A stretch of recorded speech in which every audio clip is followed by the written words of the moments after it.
Muy bien, hermanos, bienvenidos a esta segunda clase de Antiguo Testamento. Estamos realmente emocionados porque ya comenzamos ambas materias, la materia de Antiguo Testamento, también la materia de formación espiritual, y ya hubo preguntas en la semana, ¿verdad? Algunos ya me estuvieron preguntando algunas cosas. Dentro de mi tiempo trato de responder a cada uno según lo que están preguntando. Y algunas preguntas sí o sí acá en la clase voy a estar respondiendo también. Así que les animo a todos a seguir. Sí, estamos recién en la segunda clase y hoy adentrándonos nuevamente en la materia de Antiguo Testamento. Vamos a hacer una oración y luego ya vamos a arrancar, capaz haciendo un poco una recapitulación de lo que fue la primera lección y preguntarles también cómo les fue con la parte de los videos, si pudieron ver, entonces, para escuchar algunos testimonios de eso. Señor, te damos gracias por este día. Gracias Gracias. te damos, Señor, porque nos has ayudado una semana más. Gracias porque estamos teniendo, Señor, esta segunda clase. Te pido que todo lo que vamos a ver hoy, que sea de bendición, Señor, para nosotros, que podamos, Padre, reconocer todo lo que tú quieres hablarnos, y también que abras nuestras mentes para recibir, Señor, los conocimientos que vamos a estar abordando, Señor. Te pido por cada uno de los estudiantes que tú estés con ellos, Señor, en este proceso, que los bendigas, que les des sabiduría y que les ayudes también a aplicar todo lo que van aprendiendo aquí a sus ministerios. En el nombre de Jesús oramos. Amén. Muy bien. En la primera clase de Antiguo Testamento estuvimos viendo cómo vamos a abordar esta materia, ¿sí? Desde qué enfoque lo vamos a hacer. Y recordarán que el enfoque que elegimos es el enfoque de la misma Biblia hebrea, ¿sí? La Biblia hebrea tiene tres partes que son las que vamos a estar abordando en esta materia. Como yo les expliqué, 8 clases o 7 clases para abordar el Antiguo Testamento es muy, muy poco, pero todo lo que vamos a ver van a ser cosas generales y que les van a dar pie a ustedes para que puedan estudiar después cada libro, ¿sí? Estábamos viendo que esas tres partes de la Biblia hebrea son la ley, ¿sí? La ley, Después los profetas, ¿bien? los profetas, Bien, y los la última escritos, parte, los escritos. los Excelente. escritos Gracias, hermana. La ley, los profetas y los y los escritos, escritos. ¿sí? Aunque nosotros conocemos por otro orden el Antiguo Testamento, habíamos dicho de que la Biblia hebrea tiene un orden teológico, no tiene un orden cronológico necesariamente, pero se preocuparon más en el mensaje teológico que querían transmitir. Les había explicado con algunos ejemplos cuál es este orden teológico, ¿sí?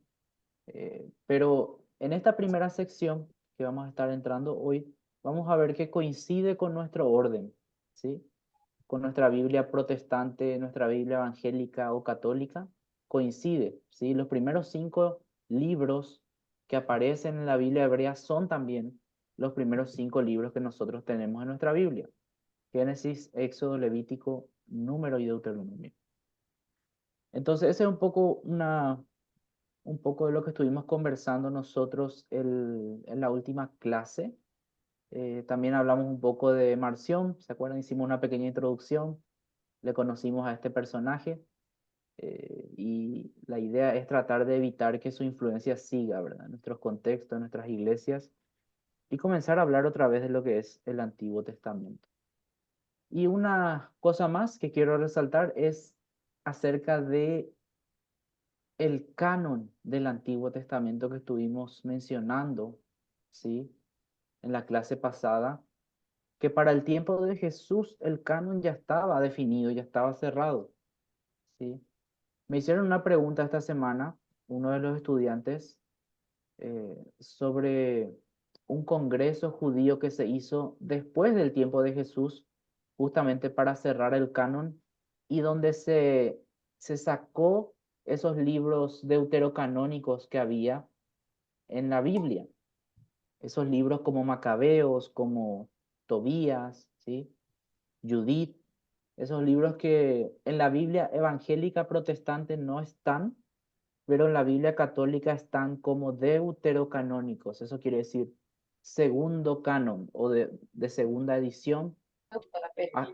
Hasta los católicos reconocen que esos libros tienen otro, ¿cómo podemos decir? No es de la misma categoría de los del primer canon, ¿sí? Que están en la Biblia hebrea, sino que ya son de un segundo canon, que en el caso de los católicos tienen cierta autoridad, en el caso de los evangélicos no tienen nada de autoridad, ¿sí? Algunos de esos libros tienen cuestiones muy, podríamos decir, sobrenaturales. Hay uno de esos libros que se llama Susana y el dragón, por ejemplo. Esos libros apócrifos que ya un poco con un tono casi fantasioso, ¿verdad? Abordan un tema, aunque el dragón es el demonio, ¿verdad? Y hay otros libros que son históricos, como los libros de los macabeos.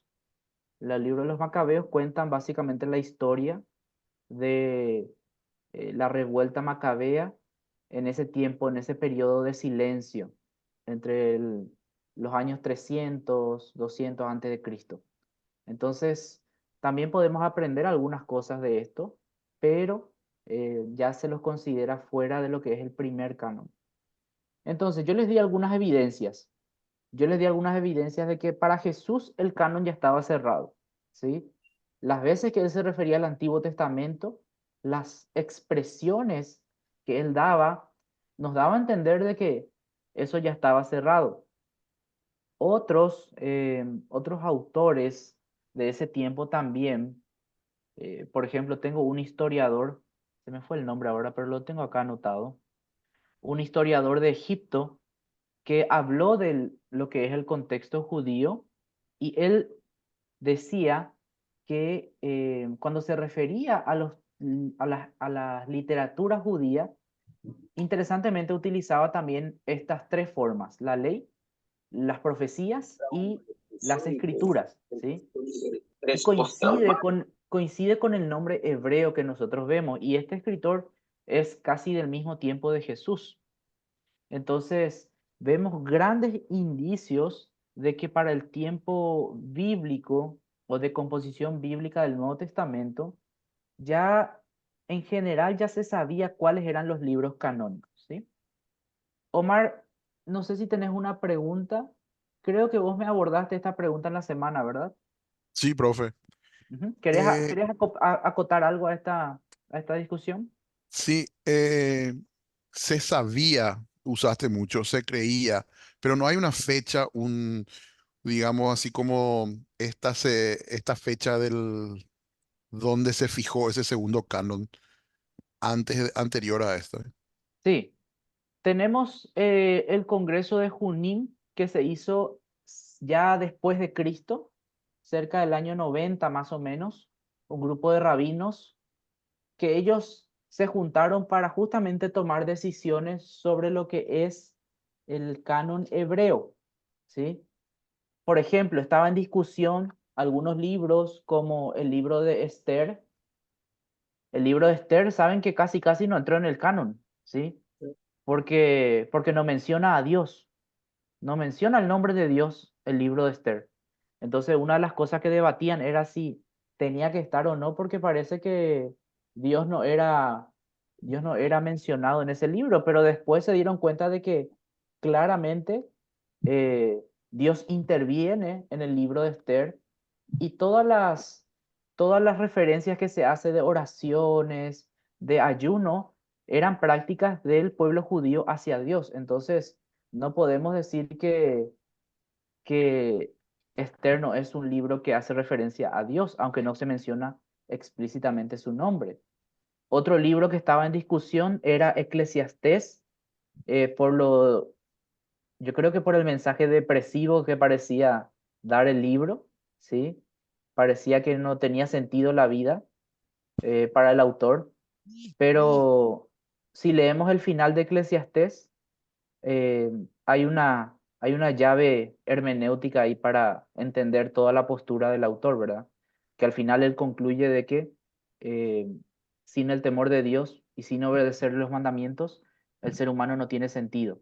Entonces dependemos totalmente de Dios. Entonces Profe, se incluye a Esther, se incluye a Eclesiastés, otro libro que estaba ahí en como dice, pendiendo de un hilo, era Cantar de los Cantares, por toda la connotación sexual del libro. Entonces, varios factores se analizaron en ese congreso y al final se decidió cerrar el canon que ya se tenía en cuenta. Y a eso es lo que voy, Omar. Tanto el canon del Nuevo Testamento como el Antiguo Testamento, hubo un periodo donde ellos ya sabían cuáles eran los libros que eran inspirados por Dios y no, pero tuvieron que hacer congresos y concilios para decidir cuáles eran esos libros por vamos a decir, por la duda que generaban ciertos herejes como Marción, ¿verdad? El Nuevo Testamento, por ejemplo, hasta la época de Marción se sabía cuáles eran los libros autorizados, pero lo que hace Marción impulsa a que se hagan los concilios, ¿verdad? Y en los concilios se determina esa inclusión poniendo ciertos estándares. Por ejemplo, si escribió un apóstol o si contiene doctrina de los apóstoles, si fue un testigo ocular, ¿sí? Los mismos criterios se tenía también para el Antiguo Testamento, si escribió un profeta, eh, si es considerado por la tradición rabínica.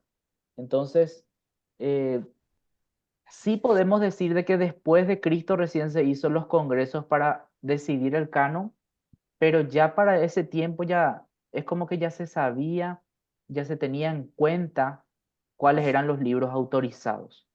Rubén levantó la mano y después Lucas, ¿sí? no, profe, no, lo Sí. que quería comentar, una forma muy interesante, el libro del Eclesiastés, ¿no? Es un Mm. libro que es sumamente interesante porque trata del nihilismo, o sea, el principio de la nada. Sorprendentemente, después Nietzsche, muchos años más tarde, más contemporáneo, cerca de principios del siglo XX o fines del siglo XIX, hablaba también exactamente de lo mismo, ¿no? Entonces es importante, porque ¿qué sucede? Y es muy bueno tenerlo sobre todo en estos tiempos donde la iglesia, ahora quizás no tanto, pero en los años 90, abordaba mucho dentro de una teología totalmente materialista, una teología próspera. Entonces, se le enseñaba al cristiano, en lugar de vivir bajo los principios de la eternidad, porque nosotros somos peregrinos en este mundo, ¿no? Y el Señor lo dijo, en el mundo tendréis paz tendréis aflicción, pero confío yo he vencido al mundo. Entonces acá directamente lo que hacían era no. Es más, si no eras próspero, porque algún pecado tenías. Y me hacía recordar a la teología retribucionista que se tenía en la época de Job, ¿no? Por eso me Ujú. parece un libro sumamente extraordinario el libro del Eclesiastés, porque habla de todos los afanes del hombre, así en general, hombre y mujer, ¿no? Genéricamente hablando, pero del hombre en ese caso. Yo tuve, no sé, 1000 mujeres, tuve esto, tuve aquello, edifiqué durante 7 años, edifiqué el templo de Salomón por pedido de mi padre, que esto y que el otro, vanidad de vanidades, ¿no? O sea que es sumamente, a mí me encanta ese libro del Eclesiastés, porque Sí, rompe con toda la teoría, o sea, o la perspectiva materialista que tenían muchas iglesias en su momento. también es uno de mis libros favoritos, sí. Sí. Lucas, Professor, eu tenho uma dúvida. Por exemplo, Pedro, em sua segunda carta, ujú, ele dijo que Noé foi pregoneiro de justiça. Pero quando eu busco em el livro de Gênesis, eu não encontro, por exemplo, Noé predicando ou dando testemunho de Jeová. Então, se eu me quedo perguntando onde Pedro sacou a ideia, o conceito de que não era um predicador. Será que ujú, foi de um livro apócrifo? Apócrifo? sí, sí. Es posible de que hayan también sacado ideas de libros apócrifos o libros o tradiciones rabínicas que había, entendiendo de que el citar uno de esos libros o el usar una de las frases que aparecen en libros apócrifos no es que le da autoridad a esos libros, ¿sí? Hay que ver siempre cómo el autor del Nuevo Testamento usa eso, ¿sí? Es como nosotros estamos estudiando hoy y yo estoy leyendo, qué sé yo, un libro de Richard Dawkins, el ateo más grande del mundo, y encuentro una frase dentro de su libro que me sirve dentro de mi narrativa y yo puedo citar eso, yo puedo usarlo, pero no quiere decir que yo estoy diciendo con eso de que todo el argumento de Dawkins es bueno, ¿sí? Porque él es un ateo, un gran ateo. Entonces, lo mismo pasa con los libros de la Biblia, pero en cuestión de inspiración. El hecho de que Pedro, Pablo citen textos extrabíblicos o de libros apócrifos no les da esa misma inspiración o autoridad a esos libros, ¿verdad? Ahí está la pequeña diferencia cuando ya queremos hacer doctrina de esas citas y decir, ¿verdad? Entonces, yo lo que hago cuando llego a esos tipos de encrucijadas, analizo el contexto, ¿verdad? Trato de ver por qué Pedro cita esto o por qué Pablo menciona esto, cuál es el uso que él le quiere dar dentro de su narrativa, ¿sí? Porque a veces no necesariamente son cuestiones que son mencionadas explícitamente en Génesis, pero son cuestiones que son interpretadas por los autores del Nuevo Testamento. Y se da muchísimo, o sea, Pablo hace toda una teología de Abraham, Agar y Sara, que es considerada alegórica porque él no se preocupa tanto por lo que es la parte histórica, sino por el mensaje detrás de cada uno de estos personajes, ¿verdad? Entonces, ese sería mi consejo, ¿verdad? Que atendamos el contexto donde se usa, pero que tengamos cuidado de no darle una autoridad a esos libros que no fueron inspirados por Dios, que tampoco quisieron dar los autores bíblicos, ¿sí? Profe, Muy bien. Sebastián y Profe, luego quisiera hacer Alicia, otra. ¿sí? Acá Yo, estoy siguiendo el orden de levantar la mano y si a alguien se me pasa, la licenciada Berenice me va a decir. Adelante, Sebastián. Ya, disculpe, profesor, me conecté no hace mucho, tengo un problema, pero no sé si lo que voy a preguntar guarda relación de lo que están hablando, pero Ajá, puede que sí. ajá, Usted dijo la clase pasada, y creo que ahora también, es que en la época de Jesucristo, de los apóstoles, se conocían cuáles eran los libros del Tanaj, de la Biblia hebrea, ¿cierto? sí, Y más o menos se conocían cuáles eran, ¿ya? sí, Pero a mí se me produce un poco de contradicciones por muchas cosas. sí, Por ejemplo, lo que dijo Felipe recién, cuando Judas, por ejemplo, Pedro dice que cita a Noé, pero también Judas cita al libro de Enoch, sí, libros que supuestamente se leían en esa época, que entendemos que se leían en esa época, pero que no quedaron después en el canon. sí. Eh, entonces podríamos decir que en esa época sí se leía el libro de Enoch. ¿Qué otra cosa más? Es un libro que se leyó, definitivamente. Claro que se leía. Cuando uno ve los manuscritos del Mar Muerto, ¿qué libros habían en esa época? Ahí sí que la cantidad es muchísima. Entonces, Sí, no, según lo que yo antes, he leído y creo su opinión, la certeza llegó, o sea, había muchos libros, incluso si uno toma la Septuaginta, que era la Biblia griega que leían, que se hizo antes de Cristo incluso, que sí, había otros libros que son los deuterocanónicos que después se llamaron, que tampoco son parte del Tanaj. Y es sí, más, tan así fue que en el canon palestino, que fue cuando dijeron, se hizo por judíos, por rabinos, a comienzo del segundo siglo, tuvo que establecer y delimitar cuáles iban a ser los libros definitivos para la Biblia hebrea. sí, Incluso quedó fuera Cantar de los Cantares, porque no les parecía que era, y después se fue agregando. Entonces, a mí siempre me genera como una. ¿Quién hizo el canon para nosotros los cristianos del Antiguo Testamento? Si nos guiamos por el código, por el canon palestino, fue hecho en la época de la Iglesia, o sea, fue hecho a comienzos del segundo siglo, y además fue hecho por rabinos, por judíos, no por cristianos judíos. O sea, no estaba la presencia del Espíritu Santo en ese canon, porque ya había venido el Espíritu Santo y, bueno, y todos sabemos que el Espíritu Santo es para aquel que recibe a Cristo, ¿cierto? Entonces se me arma una mezcla de, yo sé que Jesucristo cita qué libros son, pero no hay una descripción clara de este libro, este libro, este libro, este libro.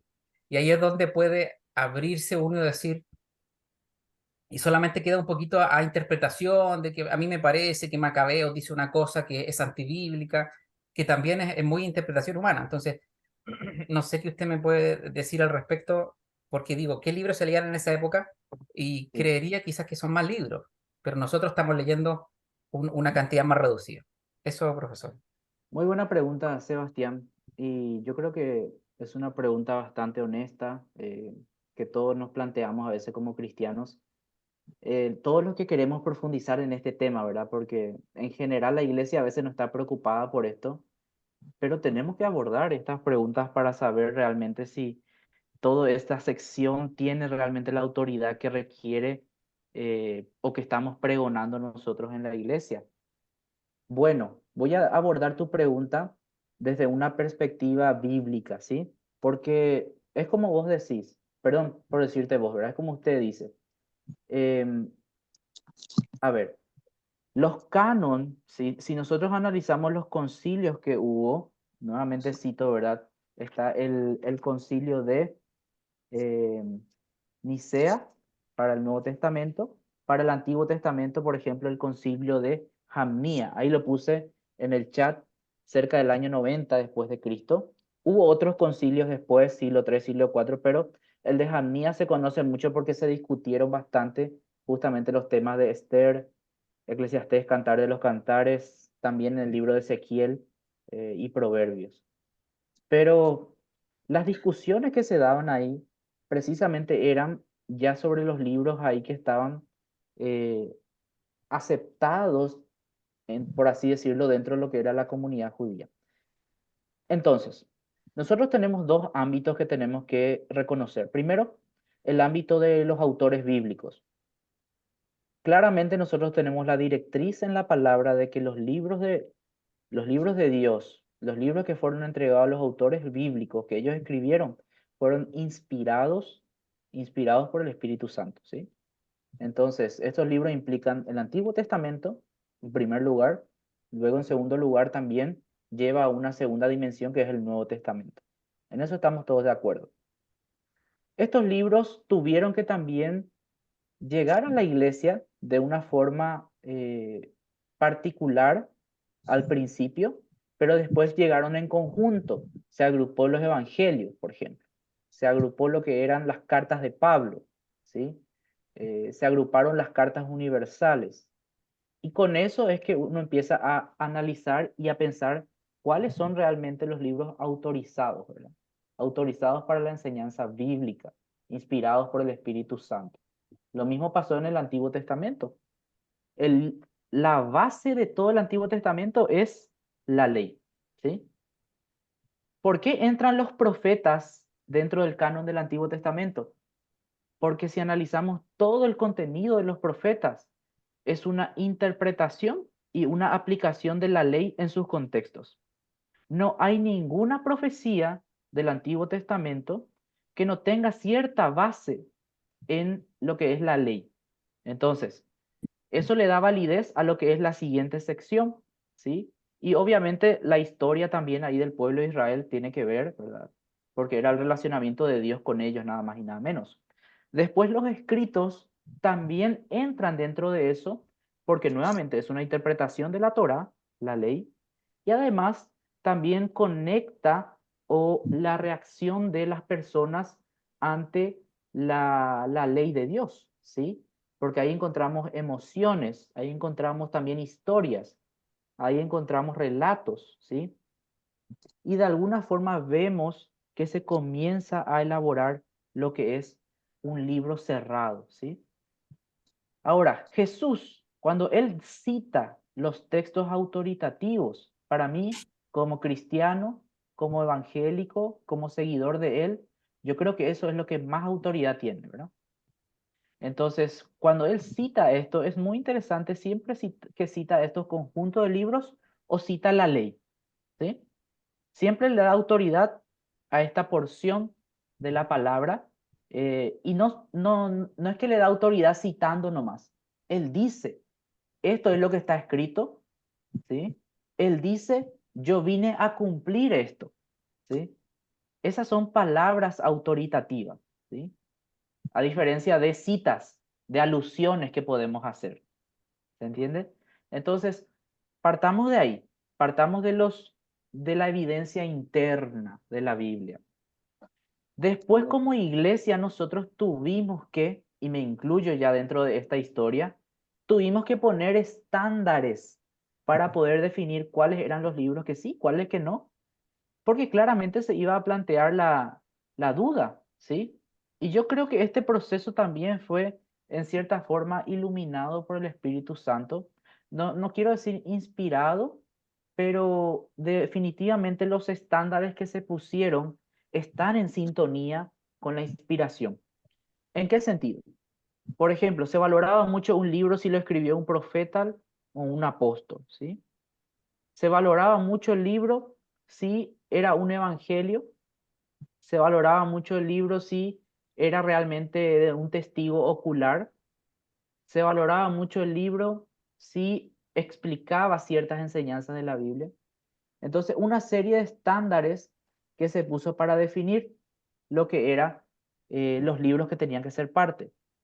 Y con eso también la iglesia tuvo que poner una especie de regla, ¿verdad? Justamente canon significa eso, la regla, lo que cierra los libros que pertenecen y los libros que no, porque estamos realmente en un mundo con una pluralidad de opiniones donde imagínate que hoy no esté cerrado el canon, lo que iba a ser nuestra fe no iba a tener fundamento. Cualquiera iba a decir una palabra autorizada y ya iba a estar, ¿verdad?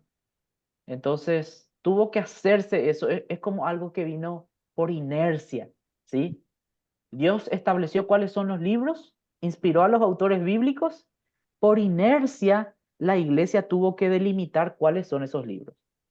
Y para mí la clave está en dónde basaron los fundamentos de eso, para no decir que es un criterio humano, ¿sí? Entonces, si pusieron ciertos estándares para elegir los libros que tenemos hoy, yo creo que eso también está en sintonía con la inspiración del Espíritu Santo. Entonces, es un poco complicado porque a veces decimos eso, ¿no? Pero seres humanos eligieron los libros. No, ellos pusieron estándares que están en sintonía con la inspiración del Espíritu Santo, a quienes a autores a quienes el Espíritu Santo inspiró. Entonces ahí no es ser humano el que puso, ¿sí? ¿Me explico? Entonces, es un poco una falacia, no sé cómo explicar, ¿verdad? Yo quiero decir algo muy científico, pero en realidad veo que es un intento del ser humano por desmeritar lo que es la inspiración bíblica que tenemos y también por desmeritar a la iglesia primitiva, que yo creo que tuvo también mucha sabiduría en la elección de esto porque o si no, a cualquiera le iban a dejar hacer su canon, como fue el caso de Marción, ¿verdad? Entonces, yo creo que podría ser una explicación mucho más exhaustiva, podríamos seguir buscando razones para este canon, pero no vamos a tener el tiempo en esta clase. Lo que sí yo les puedo recomendar también es algunos libros que pueden leer. Por ejemplo, el libro de Gleason Archer, ¿sí? Este libro está en español y es de lo mejor que tenemos en reseña crítica del Antiguo Testamento. Justamente la clase de hoy que trata de la autoría del Pentateuco, que es muy polémica. Yo uso bastante de su contenido en esto. Otro que responde a esta pregunta es Samuel Pagán, Introducción a la Biblia Hebrea. Él habla también un poco del canon. Y un libro más que quiero recomendar, que no tengo acá a mano ahora, pero se llama El origen de la Biblia, de Philip Comfort. Eh, También lo pueden usar, ahí también explica muy bien la historia del canon. Estuve leyendo ese libro y me parece que es un resumen muy bueno de cómo se determinó la historia de los libros del Antiguo Testamento. Pero para su tranquilidad, hermanos, yo creo que esos estándares que se pusieron para definir los libros del Antiguo Testamento están en perfecta armonía con esa inspiración que Dios dio a los autores bíblicos para escribir el texto, ¿sí? Yo creo que el Espíritu Santo no solamente inspiró, iluminó, preservó todo el proceso, ¿sí? Es por eso que también la Biblia nos llegó a nosotros como lo que tenemos hoy, ¿sí? Para mí esto es un valor muy grande como traductor de la Biblia, por ejemplo, que es el área de donde yo más me dedico. Yo traduzco la Biblia hoy gracias a lo que el Espíritu Santo preservó en el tiempo. Y no hay libro mejor atestiguado que la Biblia. O sea, todo eso me llama demasiado la atención y yo veo realmente la intervención divina también ahí, en esa preservación de las ideas originales eh, en el texto original. Alicia, y después ya vamos Sí, a comenzar la clase de hoy porque si no nos quedamos cortos. bueno, profe, creí que esa ya era la clase del Eh, canon. No, esa, porque empezaron a irse un poco lejos. Yo no tengo los términos que tienen mis compañeros y usted también, lo digo en mi forma sí, nomás. adelante, Y adelante. si vamos a interpretar eso, por ejemplo, como diríamos que Moisés fue el inspirador de que escribió el Génesis, por ejemplo, porque él no estuvo en la creación, ¿verdad? Ujú, Él no ujú. estuvo en la creación, él vino después.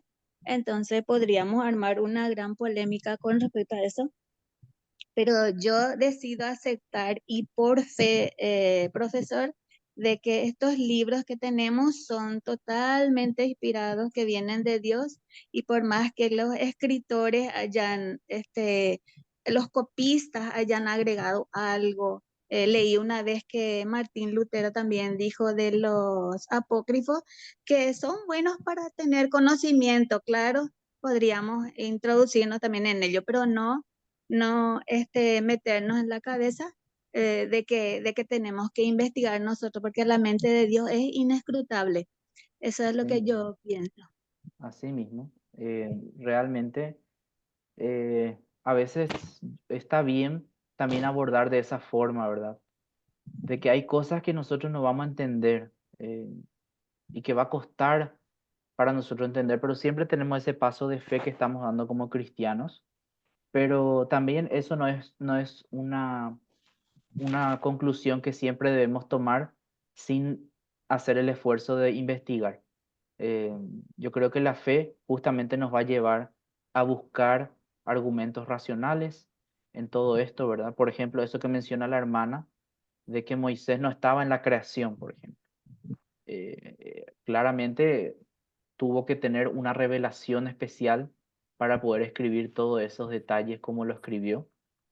Asimismo como Juan, lo que él relata del Apocalipsis es una revelación especial que él recibe, ¿verdad? Y que él deja asentado.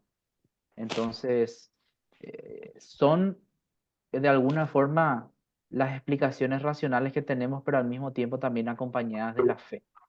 Y justamente ese es el abordaje que vamos a hacer hoy eh, sobre este tema que vamos a entrar, que es la ley y quién escribió la ley, ¿sí?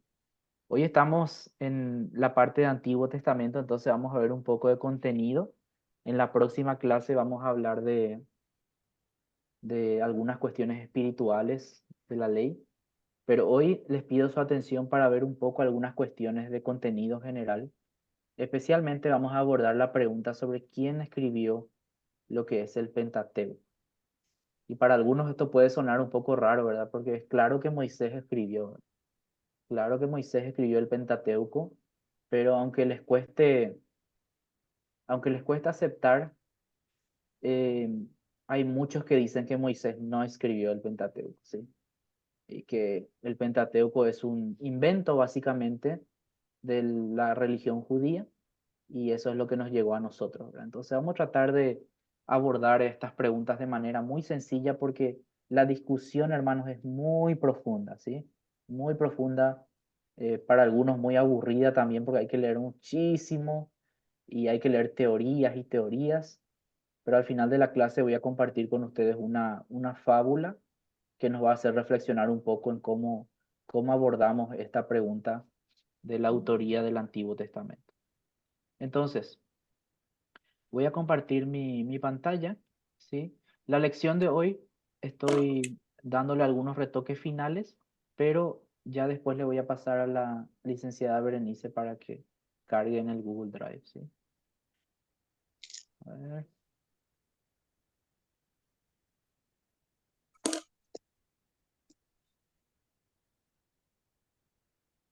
Creo que ahí se ve, ¿verdad? Perfecto. Entonces, estábamos hablando un poco de lo que era el canon, recordando un poco lo que fue la primera parte de esta clase de Antiguo Testamento. Y hoy ya vamos a entrar en la primera sección del Antiguo Testamento, ¿sí? Vamos a tener 2 clases por sección. ¿Qué quiere decir eso? En esta clase y en la siguiente clase de Antiguo Testamento vamos a hablar de la ley, después 2 clases para hablar de los profetas y 2 clases para hablar de los escritos. Y en cada clase vamos a querer abordar de qué trata en general esta sección, cuáles son los libros que componen esta sección, quiénes son los autores, el tiempo en el que se escribió y algunas formas de abordar estos libros. Entonces, en la clase de hoy, por ejemplo, vamos a hablar de qué es la Torá, qué es la ley, cuáles son los libros que tiene y sobre todo vamos a responder a la pregunta de quién es el autor de esta porción de la Biblia. Después en la siguiente clase vamos a hablar de algunas reglas para interpretar o para entender esta porción de la Biblia. ¿Está bien? Muy bien. En la palabra Tanaj, ¿sí? Tanaj, la letra T corresponde a Torah, ¿sí? Esta es la palabra hebrea, literalmente se pronuncia así, Torah, y es lo que nosotros conocemos como la ley o el Pentateuco. Aunque mencionamos ya que no tiene el mismo orden la Biblia hebrea y la Biblia protestante o católica, en este caso coinciden, ¿verdad? Los primeros 5 libros de la Biblia corresponden a la Torá o a la ley en todas las Biblias que conocemos. Y quiero explicar un poco algunas cuestiones relacionadas con el nombre de cada libro de esta porción de la Biblia. Por ejemplo, Génesis, Éxodo, Levítico, Números y Deuteronomio estos nombres vienen de lo que es la Septuaginta mayormente, que son nombres griegos, ¿sí? Nombres griegos. Génesis, por ejemplo, habla de los orígenes. Éxodo significa salida. Levítico, algo que viene de Leví, ¿sí? Sabemos que Leví es la tribu de los sacerdotes, levitas, ¿sí? Números, habla del censo, ¿sí? Tiene ese número porque habla del censo de los hebreos que se hizo en ese tiempo. Y Deuteronomio del griego que significa segunda ley, ¿sí? Segunda ley. Deutero, segundo, nomos, es ley, ¿sí? Entonces, estos tienen ya su nombre del griego. Pero en el hebreo tienen otros nombres. Por ejemplo, Génesis se llama Bereshit. Bereshit significa en el principio, ¿sí? Después tenemos Shemot para Éxodo, que significa nombres. Levítico se dice Vayikra, que significa y llamó. Números se dice Bemidbar, que significa en el desierto. Y Deuteronomio se dice Devarim, que significa palabras, ¿sí? El nombre de cada uno de los libros es la primera palabra que aparece en el libro, ¿sí? Por ejemplo, la primera palabra de Génesis es Bereshit en hebreo. La primera palabra de Éxodo es Shemot, nombres. Y estos son los nombres así comienza el libro de Éxodo, ¿sí? Entonces, nombres se llama ese libro. La primera palabra que aparece en Levítico es Vayikra, que es y llamó. Después la primera palabra que aparece en Números es Bemidbar. en el desierto, ¿sí? Y la primera palabra que aparece en Deuteronomio es Devarim, ¿sí? Estas son las palabras que Moisés dijo al costado del Jordán, ¿sí? Entonces, es muy interesante que el nombre deriva de la primera palabra que aparece en el libro. Otro dato interesante y que nos da la pauta de un mismo autor para estos 5 libros es que casi todos los, bueno, prácticamente los 4 libros, ¿sí? Que están acá, comienzan con una conjunción, ¿sí? Comienzan en hebreo con una conjunción, la conjunción y en hebreo, ¿sí? Por ejemplo, Éxodo comienza Ve'el Shemot, y estos son los nombres, ¿sí? Levítico comienza y llamó. Esa conjunción te da la pauta de que hay algo que viene antes, ¿sí? En hebreo se le llama el Vaf consecutivo o la conjunción consecutiva, que está contando algo de forma consecutiva, ¿sí? Eso nos da la pauta de que hay probablemente un mismo autor o por lo menos un mismo hilo narrativo, ¿sí? Entonces, estos son los 5 libros que tiene esta sección. El nombre Torah, ¿qué es lo que significa Torah? Normalmente nosotros traducimos como ley, pero tiene varios significados, ¿sí? Tiene varios significados. Por ejemplo, puede significar enseñar o enseñanza, instruir, instrucción, dirigir, dirección, guiar, guía, colocar las bases o fundamentos, ¿sí? Y especialmente este último significado, colocar las bases o fundamentos, es lo que da propósito o lo que apunta al propósito principal de esta sección, colocar las bases de la fe judeo-cristiana. Porque definitivamente nosotros como cristianos también nuestra cosmovisión teológica tiene su base en los 5 libros de Moisés. Aunque nosotros mayormente enfatizamos el Nuevo Testamento, el mensaje de Jesús, ¿sí? No podemos obviar toda esta base teológica de Génesis, Éxodo, Levítico, Números y Deuteronomio, que nos muestra cómo es que Dios quiere relacionarse al ser humano. Génesis nos da la pauta de cómo es que Dios crea todo, ¿sí? Y con qué propósito y de qué forma crea al ser humano. Nos cuenta cómo nos separamos de Dios y cómo el ser humano fue haciendo su camino. También nos cuenta cómo inicia el plan de rescate de Dios que se cumple después en Cristo, ¿sí? Entonces no podemos nosotros obviar esta parte. Ahí están las bases también de nuestra propia fe. Esta imagen tomé del video Proyecto Biblia. ¿Cómo les fue con los videos? ¿Algún comentario que quieran hacer? ¿Fue instructivo?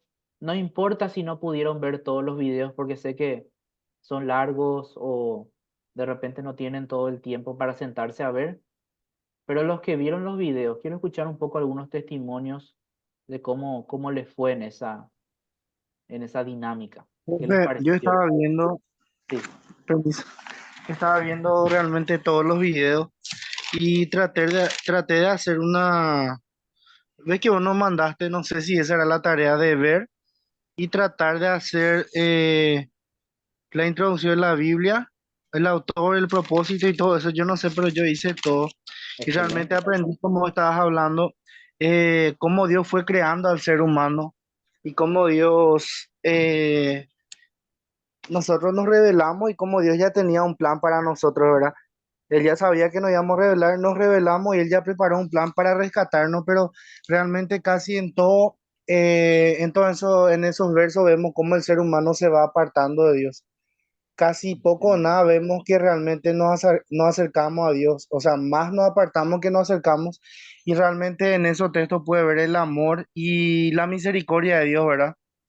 Para Así con mismo. nosotros, como Él iba buscando una estrategia, un plan, para que nosotros realmente estemos cerca de Él, como Él buscó relacionarse con su pueblo ya desde un principio. Y fue Así súper, mismo. Espectacular. Así mismo, qué bueno, qué bueno. Excelente, sí. La idea es que ustedes puedan ir haciendo la tarea que está en el sílabo, en la tarea B, que es cada estudiante tiene que elaborar su propio resumen del Antiguo Testamento, porque ustedes la idea es que tengan un cuadernito después donde puedan revisar quién era el autor de Génesis. Me voy y reviso, ahí ya tengo todas mis notas. ¿De qué trata Génesis? Y yo anoto ahí todo lo importante, ¿verdad? La idea es que ustedes puedan anotar, por ejemplo, el autor, el destinatario, la fecha en la que se redactó, el tiempo, cuál era el propósito, el contenido y también cómo eso es relevante para ustedes, ¿sí? Un testimonio más, alguien más que quiera contar cómo les fue.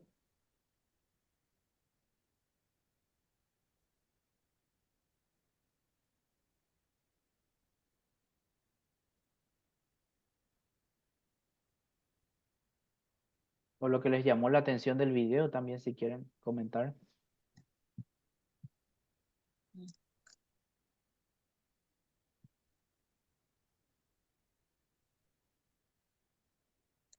Profesor, Sí, sí. adelante. Eh, le- en realidad yo acompañé en los videos con unos libros que tengo y que me dieron bastante información, así como también están los videos. Y anoté todo. Entonces, tengo las palabras que usted mencionó en hebreo, así como también en griego. Coinciden todo, así como usted dijo. Y es fantástico, profesor, fantástico. Y lo que me llamó mucho la atención es como, por ejemplo, para el holocausto, Ujú, los animales que se ofrecían, por ejemplo, tenían que ser, dice, animales domésticos, no, no animales salvajes, por ejemplo. Y eso mm, tenía un costo, digamos, monetario para los que iban a ofrecer eso, porque tenían que comprar sus cabritas y esas cosas, ¿verdad? ujú, Entonces, como ellos también obedecían, profe, obedecían también al mandato de Dios, lástima que siempre después retrocedían otra vez a los, a las cosas que hacían, ¿verdad? Eso es exacto. lo que, Y, y que el sacrificio que ellos le pedía a Dios, por ejemplo, la forma en que tenía que quemar los animales, eso es lo que más me impactó, profe, porque dice que ese olor que se subía tenía que ser como olor fragante para él. Ese es mm, lo que más me llamó la atención. mm, ujú, excelente. Y justamente eso que mencionas, hermana, es la condición en la que estamos y la que se describe tan bien ahí en Génesis, porque hasta ahora justamente nosotros reflejamos eso. Estamos con Dios, pero el mundo trata de hacernos caer y algunos caemos, ¿verdad? Algunos cedemos a veces. Tenemos que volver a tratar de buscar esa relación con Dios, restaurarnos. No es fácil, estamos en este mundo, pero eh, Cristo venció a este mundo, ¿sí? Así que y Él está con nosotros. Rubén, ¿ibas a decir algo también? A ver. Sí, no, son sumamente útiles esos videitos y demás, sobre todo por la forma en cómo van condensando. Leemos, o sea, la Biblia en su totalidad, tanto en el Nuevo, el Antiguo como el Nuevo Testamento, tiene 1100 y pico de páginas, ¿no? Como él lo decía, 66 libros, condensarlo en una forma aparte tan didáctica y encima con dibujitos es muy interesante. Sí, Pero lo sí. que más me impactaba siempre es ese número que vos pusiste ahora, ¿no? Que los mandamientos, cuando Dios habló con Moisés, no eran ni 10 lo que te enseña la Iglesia Católica, ni nada, eran 613 mandamientos, ¿no? Y un mandamiento que vos incumplas, echabas a perder toda la ley. Por eso mismo el Señor Jesucristo, o sea, decía, separados de mí nada podéis hacer. Es imposible cumplir todos esos 613 mandamientos, ¿no? La única forma sobrenatural era a través del Espíritu Santo. Eso estaba relacionando lo que decía, ¿no? Él puso el ejemplo muy simpático del Señor, ¿no? Ellos iban directamente al pecado, sí, en el hecho ya se consideraban. por eso querían apedrear a la prostituta, todo eso. Pero él dice, pero yo tan solo digo que quien mire una mujer ya con intenciones, intencionalmente, ya está pecando. Bueno, eso es tremendo, porque la ley de la atracción, quieras o no, casi inconsciente, siempre mirás y rápidamente vos ya vas catalogando a las personas y demás. Claro, después frenás un poco y en un momento listo, pero es la primera presión, ¿cómo haces para frenar eso? Por eso es impactante lo que dice el Señor Jesucristo y de la forma como lo va abordando. Es imposible cumplir esa ley. Y ese ejemplo lo puso como diciendo, esto es imposible cumplirlo y demás, ¿no? Entonces, sobre todo los maestros de la ley, ¿no? Los fariseos, saduceos, escribas, que se jactaban en todo esto. Por eso es espectacular, ¿no? Entender bien todo esto y lo de la ley, ¿no? Eran aparentemente muy sabios, pero muy vacíos por dentro, ¿no? Sí. O sea, carecían de profundidad y el ejemplo más claro es el tema del templo. Hasta hoy en día por eso se van a confundir con cuando el anticristo haga el templo. Porque, va a volver la Shekinah, ¿no? Va a volver la gloria de Dios otra vez al templo y demás. Pero qué tontera. El mismo Salomón lo dijo cuando terminó, bueno, pero es un templo muy ornamentado, todo lo que vos quieras, pero ni los cielos de los cielos te puedo contener. Este templo, que ante ti es como nada, te va a contener. Es extraordinario eso. La verdad que es muy, muy, muy bueno. Qué bueno, gracias por los ejemplos, Rubén, muy, muy ilustrativos. Y les animo a seguir con los videos, especialmente la parte de contenido. La parte de interpretación siempre hay cuestiones que puede ser bueno o malo lo que diga, pero en la parte de contenido me gusta mucho porque resume el contenido de los libros, ¿verdad? Y justamente me llamó la atención esta parte que habla de las 613 leyes. No son 10 nomás, ¿verdad? Son 613 que tenemos en la Biblia.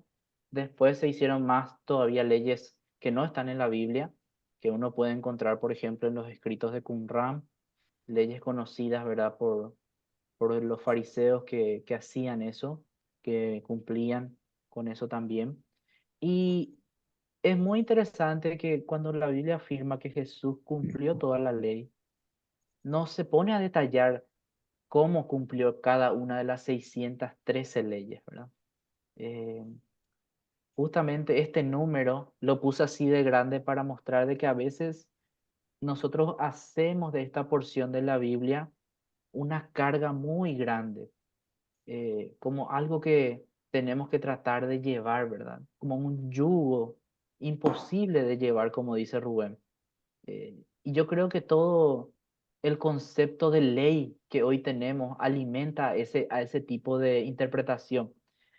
Porque la palabra ley en sí, en el hebreo, no era algo que jurídica o penalmente teníamos que interpretar necesariamente, aunque había ciertas leyes que ayudaban en la convivencia social o que decían que uno tenía que pagar cierto precio, ya sea por lo robado o también en cuestiones de precio con la vida, si es que amedrentabas contra otra vida.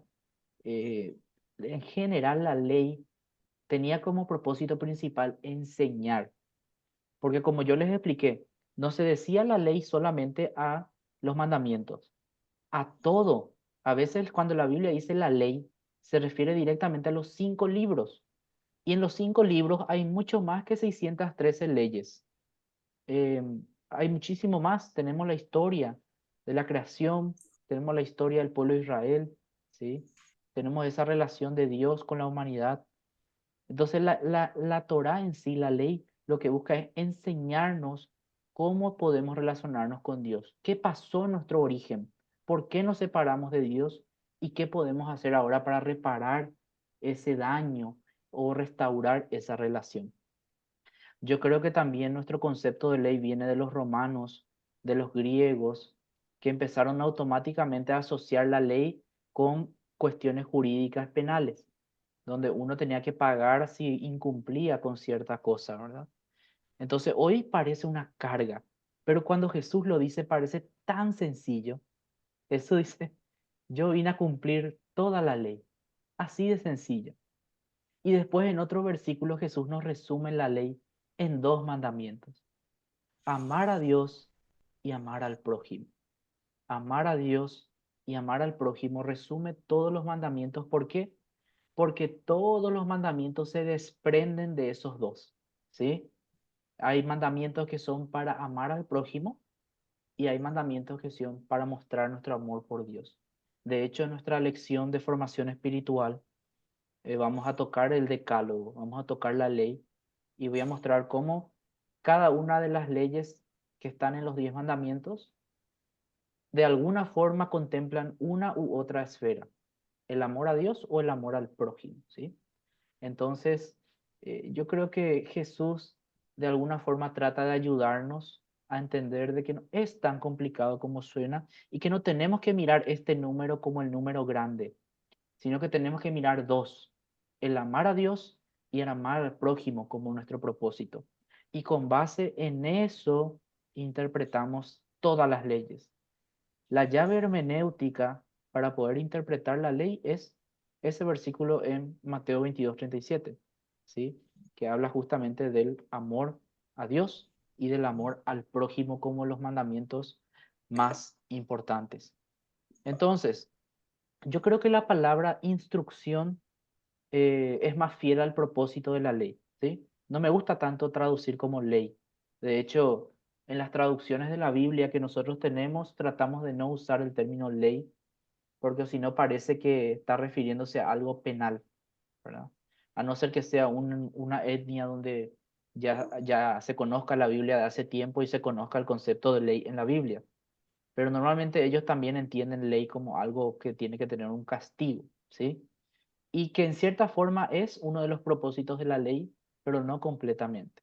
La ley es más bien la enseñanza, ¿sí? Es guiarnos no solamente al pueblo de Israel, sino a todo el pueblo de Dios, ¿sí?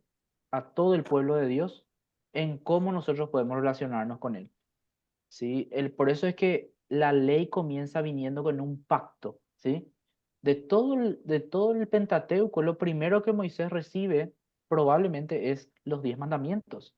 Después él comienza a escribir todo lo que es el Pentateuco, pero los 10 mandamientos representaron ese pacto entre Dios y el hombre, un pacto que Dios propone y que Dios mantiene, porque el hombre no lo puede mantener, ¿sí?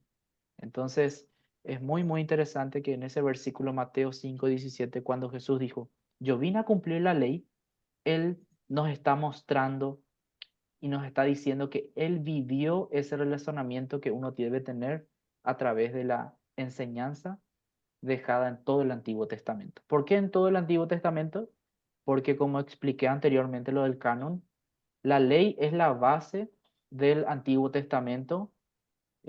Después los profetas es la interpretación y aplicación dentro del pueblo, y los escritos también resumen la reacción del ser humano ante la ley, ante la instrucción. Entonces, yo creo que esta porción de la Biblia es fundamental no solamente para los judíos, sino también para nosotros los cristianos. Vamos a hacer una pausa ahora de 10 minutos y a la vuelta ya vamos a entrar en el tema principal de la ley y en el autor de la ley. ¿Está bien? Pausa de 10 minutos. Sí. Muy bien.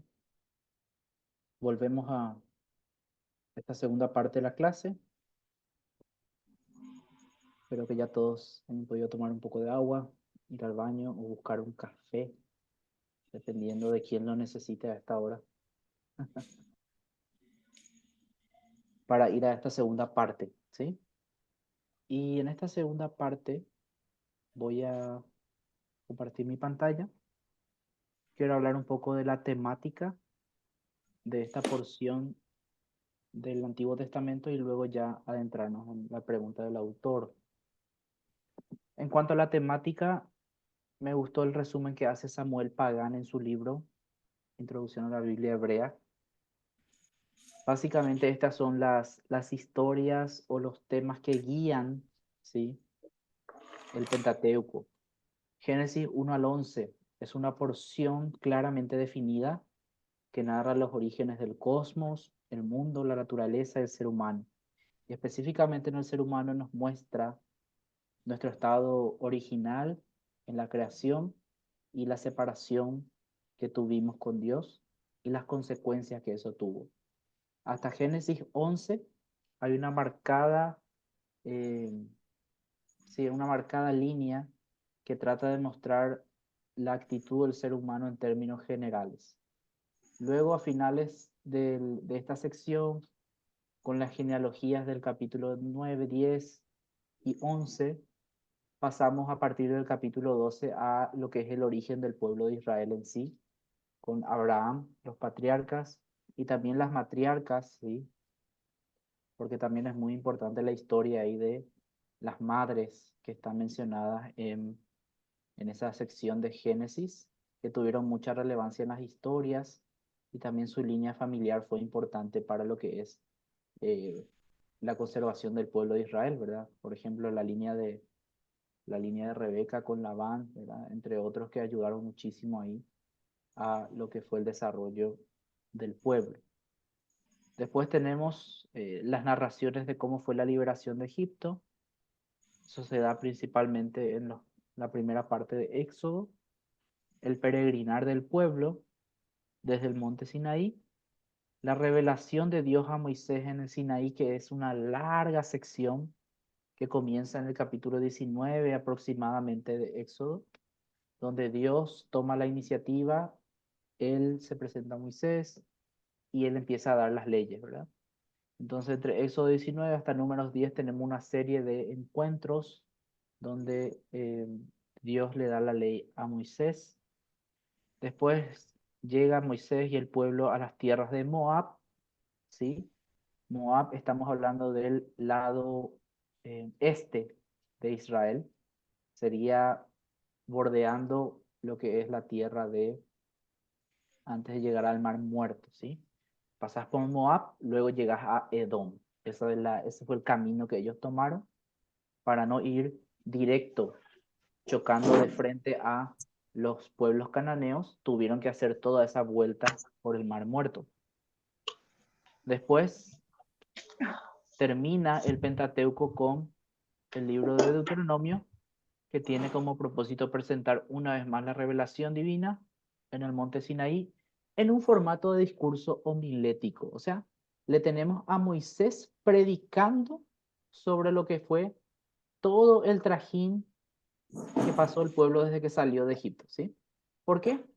Y bueno, el libro lo explica. Final de Números, comienzo de Deuteronomio, Moisés está delante de una nueva generación, una generación que fue la que sobrevivió o son los hijos de los que perecieron durante el trayecto en el desierto, que justamente se afirma de que por sus pecados una generación no pudo entrar a la tierra prometida, pero Moisés estaba delante de esta nueva generación y él tuvo que contarles esto para que entren a la tierra con los fundamentos debidos, ¿sí? Entonces el contexto de Deuteronomio ya es un poco distinto. Todavía tenemos al mismo autor del Pentateuco, pero es como cuando vamos a predicar, eh, es distinto según el contexto. Y él estaba acá ante una generación de jóvenes que iban a tomar la tierra y él tenía que recordarle la importancia de todo lo que vivieron e incluso también de las leyes que se habían dado en ese trayecto a Egipto, desde Egipto. Dentro de lo que son las leyes, también existe 4 códigos, si le podemos llamar así, que son muy, muy importantes, porque de acá es que nace también una discusión profunda sobre quién fue el autor o no de Moisés. Estos códigos son el código de la alianza, que está en Éxodo, el código de la santidad, que se presenta principalmente en Levítico, el código deuteronómico, que justamente algunos lo toman como un código distinto al de Éxodo, aunque en realidad es el mismo código, solamente que explicado o presentado de una manera diferente por el contexto, y el código sacerdotal, ¿sí? El código sacerdotal que se encuentra principalmente en Levítico, 16 capítulos de Levítico, pero tiene también algunas partes en Éxodo y en Números. Y como les digo, estos 4 códigos, por decirlo así, se les dice códigos porque son un conjunto de leyes sobre cierto tema, ¿sí? O con una misma temática. Estos 4 códigos generaron esa pregunta en algunos, ¿verdad? Sobre la autoría de quién realmente escribió si fueron distintas personas, porque los códigos abordan temas distintos, ¿no? Nosotros para este curso afirmamos, reafirmamos y subrayen de que decimos de que Moisés es el autor de la ley, ¿sí? El autor de la ley, él escribió toda la ley excepto el último capítulo de Deuteronomio, que es sobre su propia muerte, ¿verdad? Moisés no va a escribir sobre su propia muerte. Probablemente Josué hizo el cierre del libro, pero todo lo que viene antes fue obra exclusiva de Moisés. Y esto no se ha dudado, aunque en el mundo de los académicos yo les tengo que admitir de que no existe un consenso hoy, ¿sí? De hecho, hay más gente que dice, hay más gente, teólogos críticos que dicen que Moisés no escribió el Pentateuco directamente o que solamente escribió una parte, ¿sí? Y les voy a explicar, esto voy a tratar de hacerlo de una manera tan sencilla. Yo sé que acá algunos saben más que otros, entonces si vamos a lanzar una pregunta, tratemos de hacerlo a un nivel bajo, básico, para que todos podamos comprender, porque acá estamos entrando en un terreno donde la teología ya habla en términos muy altos, justamente se le llama crítica alta, eh, pero no queremos tampoco hacer de esto algo inentendible, ¿sí? Yo quiero explicarle lo que llevó a esta duda de por qué se empezó a generar esta pregunta de quién escribió el Pentateuco, y después les voy a explicar un poco algunos argumentos que podemos dar a favor de Moisés, ¿está bien? Trataré de ser lo más sencillo posible, pero díganme si por ahí quedan preguntas. Por cierto, este es un resumen que estoy sacando de materiales del doctor David Roldán, teólogo argentino, doctor Rainer Siemens, y también la reseña crítica del libro de Archer, que estuve mostrándoles hace rato. Bueno, básicamente la historia nos muestra de que hasta el siglo XVI estamos hablando de la época de la Reforma, ¿sí? Hasta el siglo XVI algunos teólogos decían el Antiguo Testamento es un libro caído del cielo, ¿sí? Básicamente Dios nos envió el Antiguo Testamento, pero justamente con la Reforma entra lo que es la parte crítica de la teología. Se empiezan a cuestionar ciertas cosas. Y en el siglo XVII, ¿sí? Se plantea por primera vez la duda de si Moisés escribió o no el Pentateuco. Richard Simon se llamaba, ¿sí? No es el cantante de Kiss, ¿sí? Es un teólogo francés que inaugura la crítica moderna, y él escribe un libro que se llamaba así: Moisés no fue el único autor del Pentateuco, ¿sí? Así escribió su libro, ya con plancha entró, ¿verdad? Con todo. Y él escribió su libro en francés, pero ese libro fue prohibido. Recordemos que estaba muy fuerte lo que era la teología católica y protestante en esos contextos, entonces rápidamente prohíben su libro por cuestionar la autoría de Moisés, ¿sí? Y él especialmente basa su teoría en las tradiciones orales. Él dice que lo que tenemos en lo escrito ya fue un compilado muy tardío de lo que fue el Pentateuco. Entonces él trata de basarse en las tradiciones orales que fueron antes de los escritos que ellos tenían en aquel tiempo. Y aunque acá se abrió el panorama para el estudio crítico, también trajo buenas noticias para lo que era el estudio de la Biblia. ¿Por qué? Porque en ese tiempo también, estamos hablando siglo XVII, se introduce lo que es, por ejemplo, el método de crítica textual para saber qué decía el original. Se empiezan a comparar los manuscritos, se empieza a hacer un análisis y se empieza a encontrar errores, ¿sí? Tanto en el Nuevo Testamento como en el Antiguo Testamento se ve algunos errores en el copiado, pero nada circunstancial, nada que sea demasiado o que comprometa el contenido general de la Biblia. Siempre eran cuestiones de acentos, cuestiones de errores de escritura, algunas veces se agregaba algo, algunas veces se quitaba algo, pero en su mensaje general no variaba la Biblia. Pero ¿qué pasó? Bueno, llegaron otros teólogos, colegas de Simón. Un teólogo que llamó la atención es Jean Astruc, ¿sí? Jean Astruc también es un teólogo francés que vivió en ese tiempo, siglo XVIII, sí, vivió después de Simón, y él reforzó la idea de Simón de preguntarnos por qué creemos que Moisés únicamente escribió el Pentateuco. ¿Y qué fue lo que a él le llamó la atención? Atiendan lo que le llamó la atención. Y voy a tratar de usar textos bíblicos para mostrarle la diferencia. Eh, a él le llamó la atención que en algunos capítulos el autor del Pentateuco usaba el nombre de Jehová, Yahvé, ¿sí? Usaba Yahvé, Yahvé, Yahvé, y de repente en otros capítulos ya no se refería a Dios como Yahvé, sino que le decía Elohim, Dios. Entonces eso le llamó la atención. ¿Será que acá no hay dos autores? Porque, ¿por qué vas a cambiar la forma en la que te referís a Dios? ¿Sí? Si siempre ya le decís por su nombre, ¿por qué de repente cambias? Entonces, voy a mostrarles, por ejemplo. Acá tengo Génesis 1, voy a abrir acá, ¿sí?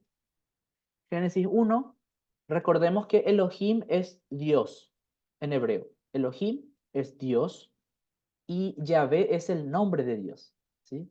Es el nombre con el que Dios se revela en Éxodo 3:14.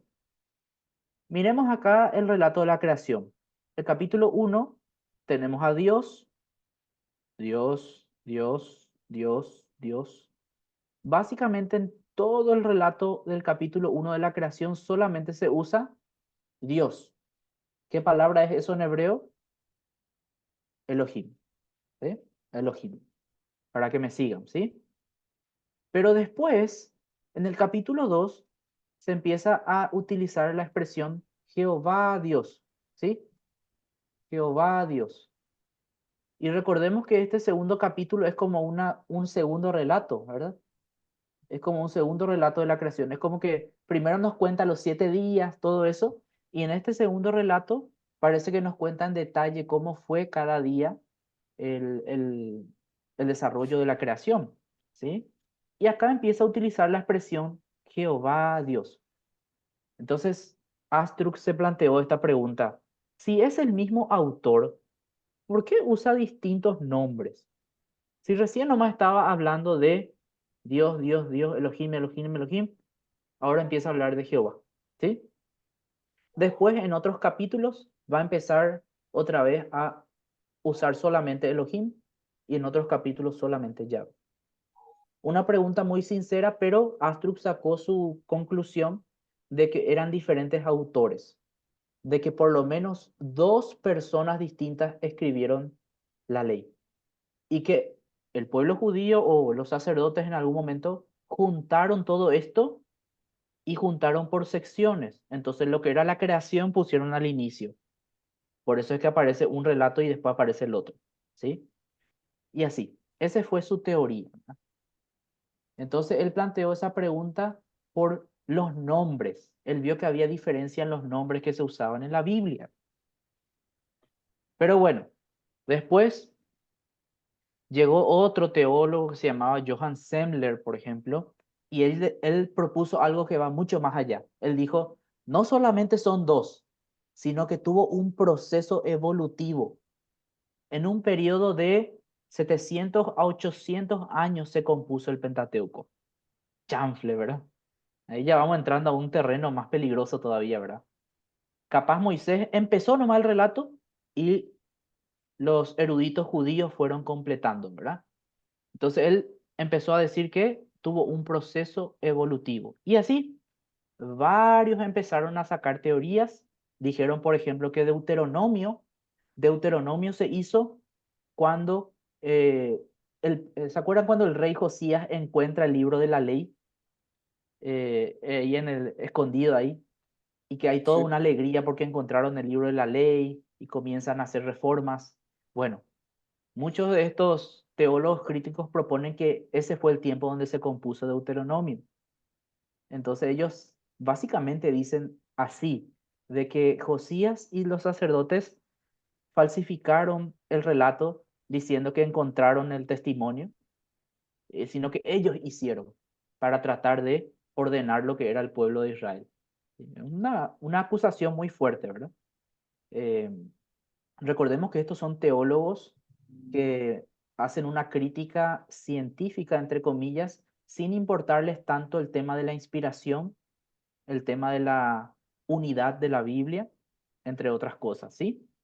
Y a nosotros nos llama la atención esto y es peligroso. ¿Por qué? Porque podríamos nosotros estar diciendo que los seres humanos tuvieron muchísima intervención en lo que es los textos bíblicos y no fue realmente inspiración del Espíritu Santo, ¿sí? Entonces, eso es lo que está en juego acá. Entonces pasaron varios teólogos, acá pongo algunos nombres: Hamann, Herder, Eichhorn, ¿sí? Que desde diferentes temáticas trataban de abordar esto, hasta que llegó este personaje y recuerden este nombre, ¿sí? Si alguna vez hacemos una historia de terror de los teólogos críticos, este sería uno de los principales enemigos, ¿verdad? Sería uno de los principales, digamos, de los malvados, ¿sí? Julius Wellhausen, ¿sí? Mentira. Él, yo creo que en sus inicios era un cristiano que quería realmente descubrir la verdad y toda su postura crítica lo llevó a desmeritar lo que era la inspiración y él organizó esta teoría, ¿sí?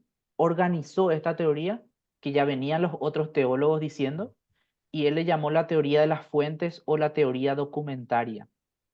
Y él dijo básicamente que había 4 fuentes para lo que es el Pentateuco, ¿sí? 4 fuentes. ¿La J de qué es? A ver, los que estuvieron atentos al relato. La J es Jehová. de Jehová, Jehová. Una fuente es el escritor que usaba el nombre de Jehová, ¿sí? Otra fuente es Elohim, Elohim, ¿sí? Otra fuente es Elohim, el escritor que solamente usaba Elohim para referirse a Dios. Otra fuente es, Dios. no, Dios, Deuteronomio. Deuteronomio, perdón. Deuteronomio, que dijeron que se escribió en el tiempo de Josías. Y Sí, otra sí. fuente es, capaz este no le van a pillar, pero alguno que sabe puede decirlo. A ver, ¿la P de qué es?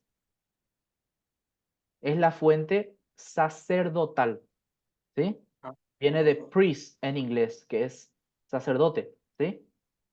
Sacerdotal. ¿Por qué la fuente sacerdotal? Porque ya se planteó también la teoría de que todo el libro de Levítico y todas esas partes que tienen rituales eran del tiempo del exilio.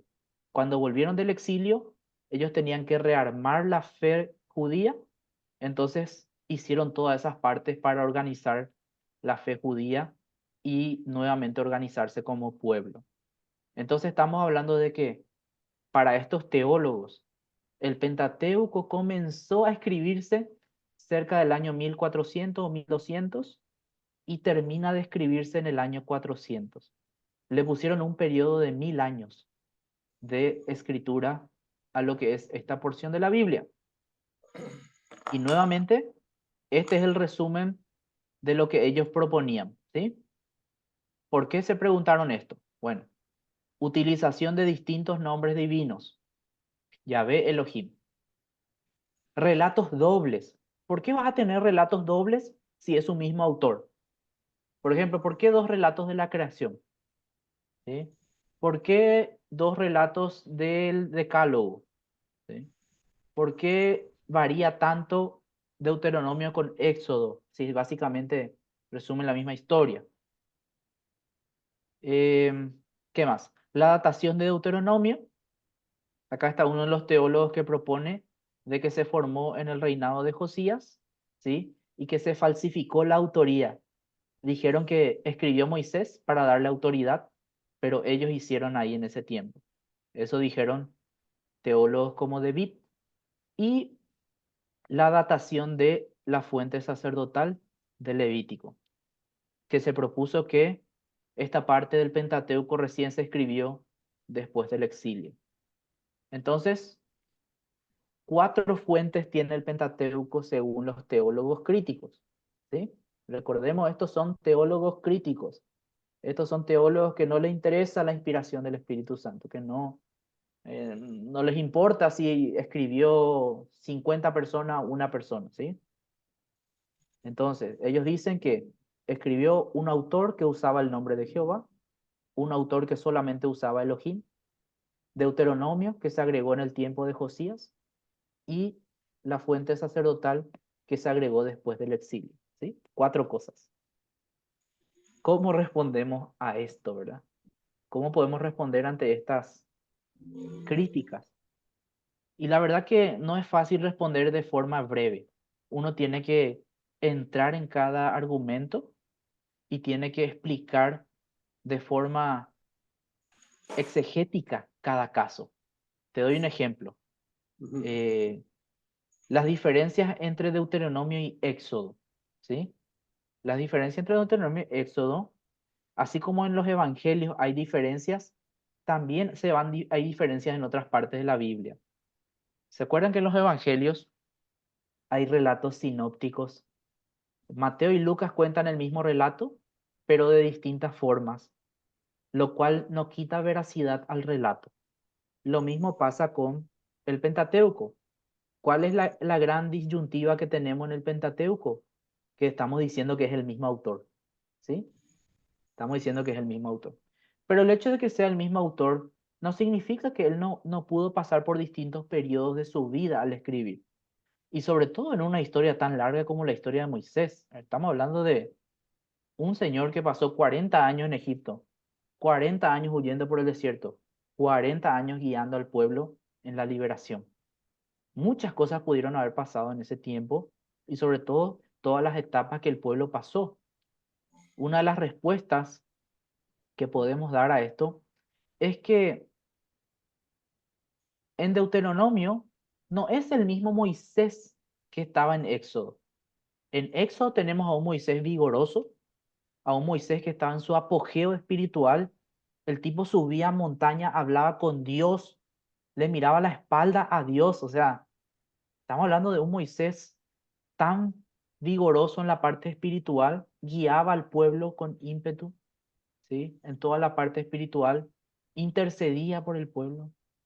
En Deuteronomio, si nosotros leemos ese capítulo 1, es un poco, hasta nos da una cierta nostalgia leer a este Moisés. Un Moisés ya viejito, que está al borde del Jordán, ¿sí? Y está ante una nueva generación, dice luego. Una generación que no pasó todo lo que sus padres pasaron en el desierto, la generación que sobrevivió, obviamente, y él tenía que volver a explicarle a ellos los fundamentos de la fe de su pueblo, ¿sí? Todo lo que les llevó hasta ahí. Entonces, claramente el discurso va a ser distinto. Por eso es que dije hace rato que Deuteronomio parece una prédica de Éxodo. Deuteronomio es un discurso homilético de lo que es el libro de Éxodo, ¿sí? Y Moisés obviamente toma solamente lo que le va a servir a esa generación y seguramente lo explica, ¿sí? Entonces no podemos nosotros decir que son dos autores distintos solamente por esas diferencias. Otra cosa, en el tema de los nombres divinos, aunque fue una teoría bastante interesante lo de los nombres divinos, no es 100% contundente. ¿En qué sentido? En que a veces se intercambian los nombres. En los relatos que parecen ser del autor Elohim, paz, aparece Yahvé. Y viceversa. En los relatos que solamente usa el nombre Yahvé, aparece Elohim. Entonces, no es 100%, no podemos sacar una conclusión con el 100% de data de que esto es así. No podemos asegurarlo, ¿sí? Porque tiene sus excepciones. Entonces, yo no tomaría eso como un argumento demasiado fuerte, ¿sí? Profesor, Sí, Rubén, ¿tiene una pregunta? sí, digo yo, ¿no? O sea, el tema es extraordinariamente interesante. Viste que en un momento, bueno, hablo del Nuevo Testamento porque tiene que ver con esto justamente. Cuando el Señor Jesucristo decía, yo soy la puerta, yo soy la vid verdadera, yo soy el buen pastor. Y los judíos, por ejemplo, el nombre Yahweh creo que es, o Jehová, no se atrevían ni siquiera a pronunciarlo porque era algo demasiado elevado, hasta casi demasiado utópico. Entonces también una de las controversias que generaron los tiempos de Jesús cuando decía yo soy, era de decir yo soy es Dios. Y Moisés le preguntó a Dios, ¿pero qué voy a decir? Yo soy el que soy. Puede ser que tenga también que ver con eso. Se me estaba analizando la diferencia de los cambios de dioses, porque preferían llamarle Elohim, Adonai, ¿no? Entonces, Sí, pero Yahweh sonaba muy fuerte para el hebreo. Es así, sí. se me acaba de ocurrir, digo, pregunto nomás. Es una buena pregunta. ¿Tendría que ver algo si es que realmente partimos de esta teoría de decir de que el Pentateuco se terminó de escribir en el tiempo de los sacerdotes, en el tiempo del exilio? Pero no. Nosotros vemos, por ejemplo, el libro de Ruth, ¿sí? El libro de Ruth. En el libro de Ruth, en una parte, Boaz le saluda a sus empleados y le dice que Jehová les bendiga. Y sus empleados le dicen que Jehová te bendiga. Entonces parece que era tan común usar el nombre de Dios que hasta en los nombres se usaba, que hasta en los saludos se usaba, ¿sí? Y yo voy a explicar en una clase de formación espiritual la historia del nombre de Dios, y por qué pienso que sí debemos pronunciarlo, ¿sí? Tengo una postura bastante firme en esa parte, pero como estoy hablando de la época de los patriarcas, ¿sí? Y postpatriarcas, parece que no había ningún miedo en referirse al nombre de Dios en ese tiempo. Entonces no, eso no tiene ninguna influencia en lo que es esta explicación. Y más todavía por el uso indistinto de Jehová. No hay un patrón, no hay un Sí, patrón. Parece al inicio en el relato creacional que va a haber un patrón, pero no hay un patrón. Entonces ahí está la gran debilidad de este argumento. Es cuestión de buscar los pasajes donde aparece eh, el relato Elohim, donde aparece el nombre de Jehová, y ya estás descartando este argumento, ¿sí? amor. Pero, por ejemplo, dicen el relato doble. ¿Por qué dos relatos de la creación? ¿Sí? Y justamente, si nosotros revisamos literatura semítica, es muy común encontrar a veces relatos dobles, incluso relatos triples, ¿sí? En algunas historias, porque se dan ciertos énfasis, porque se dan se cuenta desde distintas perspectivas, ¿sí? Es un estilo literario que podía aparecer en este tipo de literatura. Rubén, Profe, ¿sí? y se puede tener en cuenta también el estado emocional, porque lo mismo como pasa con la historia, los distintos autores que escriben la historia, muestran también su perspectiva y el estado emocional también, pues siempre todo es muy persuasivo. Como vos decías, en Éxodo se veía un Moisés totalmente vigoroso, había pasado, escondete de la peña que voy a pasar porque ninguna carne me verá, entonces, y ya como vos decís en Deuteronomio, ya venía con otra situación. Recordemos que en Números el Señor le dice que no va a haber la tierra prometida. Eso pudo haber no iba a entrar a la tierra prometida. Eso pudo haber generado un impacto emocional muy tremendo. De Ujú. hecho, es hasta cómico porque, bueno, no es tan cómico, ¿no? Pero, porque hay que también estar con 600.000 personas quejándose todo el tiempo, y él los Claro. empieza a reprender. Por culpa de ustedes no voy a entrar a la tierra prometida. O sea, le debe haber generado un impacto emocional tremendo. A mí me causaba gracia. Contumaces, rebeldes, le dicen, ¿no? Por culpa Sí, de ustedes. Puede ser eso, profe, también, ¿no? Estado totalmente, emocional. totalmente. Y aparte del estado emocional que se menciona ahí, también hay que tener en cuenta que los relatos también tienen distintos propósitos, ¿no? Eh, entonces, según el contexto, puede tener más de un propósito. Por ejemplo, antes de darle la palabra a los que tienen preguntas, por ejemplo, el relato creacional del capítulo 1 te cuenta la creación de una forma general, ¿sí? Trata de mostrarte cómo es que Dios es el autor realmente de todas las cosas, mientras que el relato del capítulo 2 trata de mostrarte la centralidad en el hombre, ¿sí? Y cómo el hombre se desarrolló en esos primeros días de la creación especialmente. Entonces son dos propósitos totalmente distintos, y que vale la pena mostrar como dos relatos. Eh, Marco, adelante. Profe, sí, quería nomás consultar, pero también acaso no se puede considerar que no necesariamente Moisés escribió todo de corrido cada libro, Totalmente. que puede haber escrito, por ejemplo, el segundo relato de Génesis, escribió y después escribió otro relato ya de Levítico, o sea, iba escribiendo y después fue juntando hacia el final de su vida todo y ordenando, ¿verdad? Cuando ya iba a partir. Totalmente, puede ser una teoría tranquilamente factible. Sobre todo yo uso esa teoría para las diferencias en los relatos dobles de eh, Éxodo y Deuteronomio, sobre todo.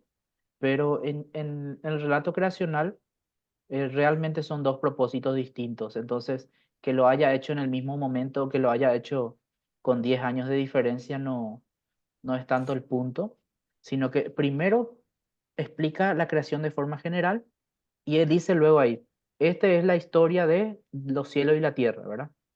Y después empieza a centrarse en lo que es el hombre, ¿verdad? Porque al final el ser humano es la creación más especial de Dios y toda la Biblia nos va a plantear la relación entre Dios y el ser humano. Entonces eso se parte de lo que es el propósito del autor, ¿verdad? Janina,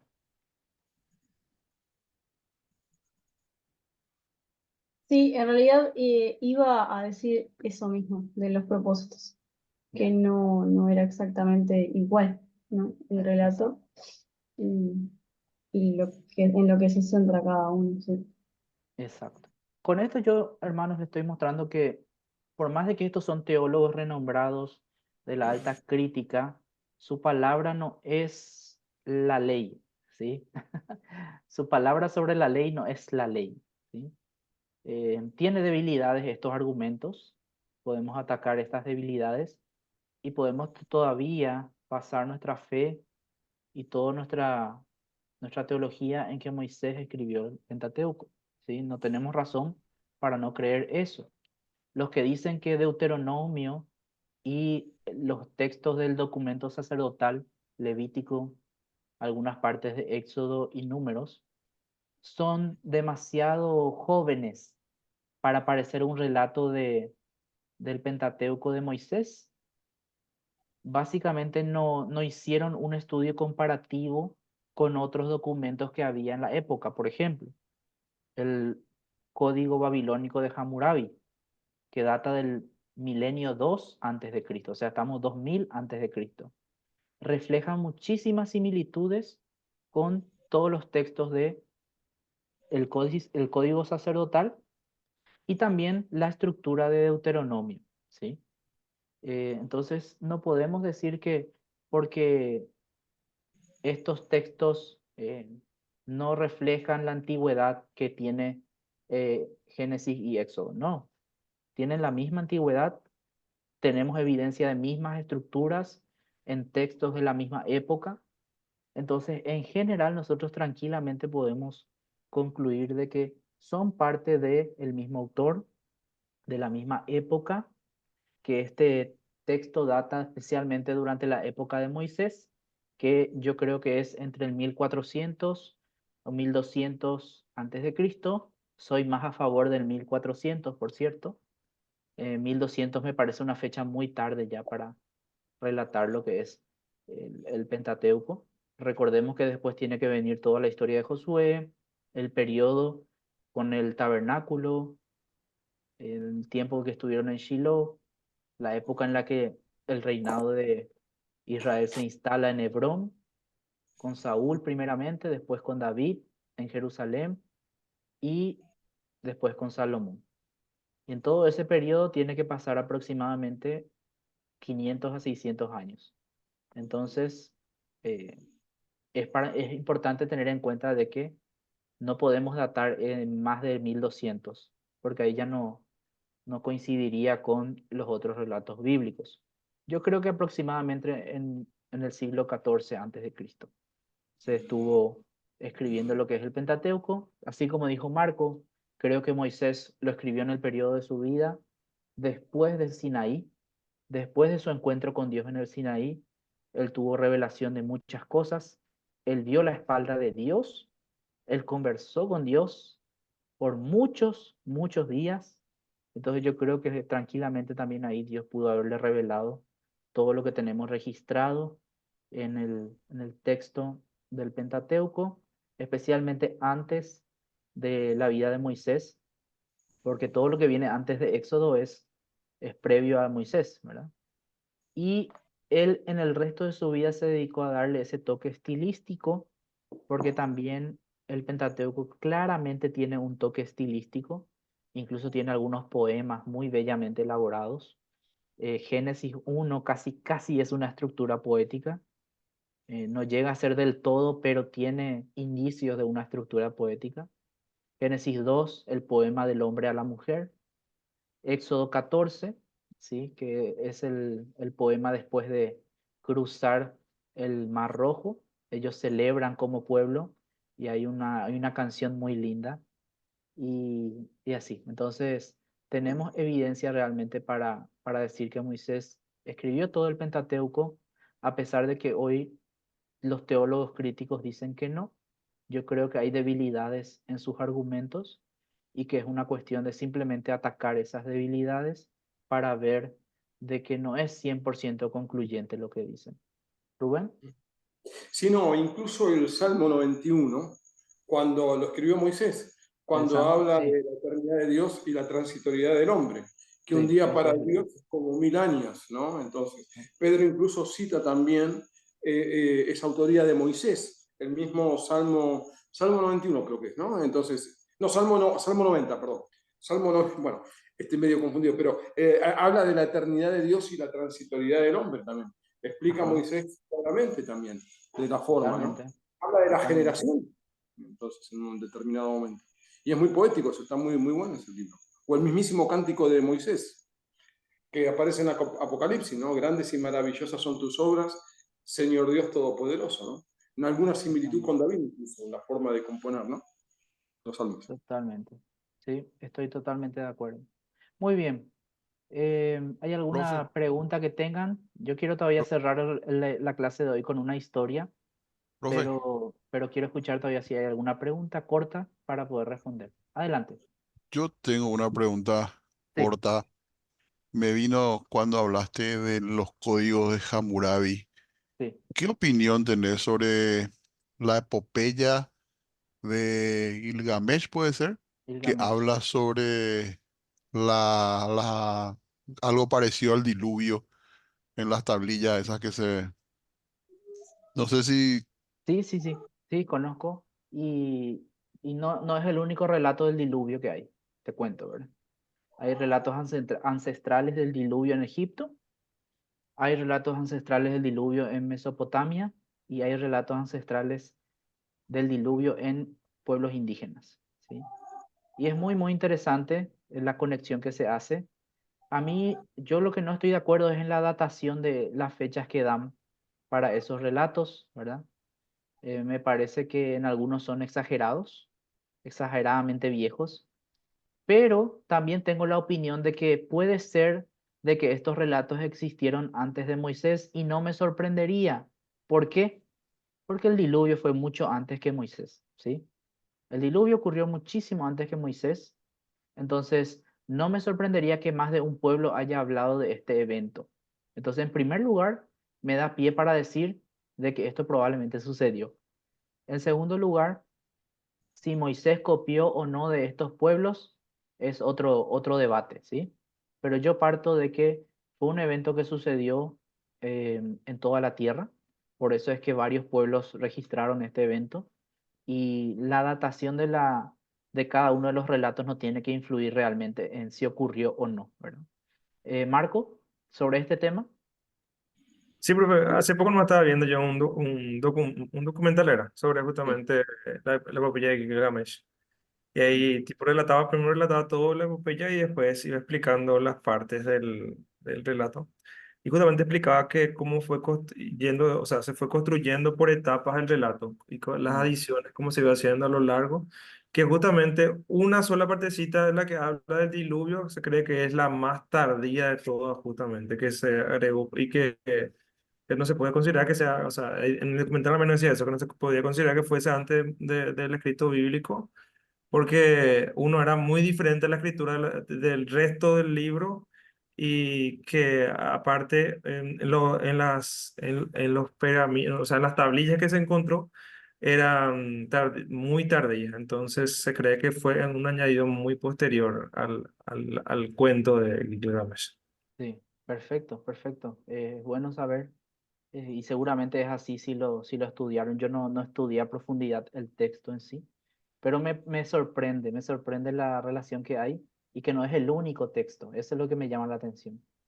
Profe, ¿puedo Y, hacer una y pregunta yo después? sí, No sé. no iba a decir nomás que en un pueblo indígena también me contaron la misma historia, que una historia que fue transmitida de forma ancestral, donde se salvaron dos o tres personas que se subieron a un cocotero cuando el agua subió hasta ese nivel, ¿verdad?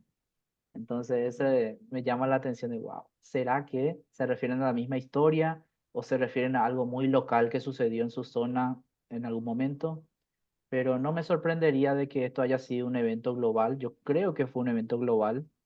Hay todo un debate también si fue global o solamente local, porque a veces cuando la Biblia dice toda la tierra se refiere solamente a Israel. Entonces, eso es otro tema. Les estoy mostrando nomás acá en el, no sé si están viendo el texto hebreo.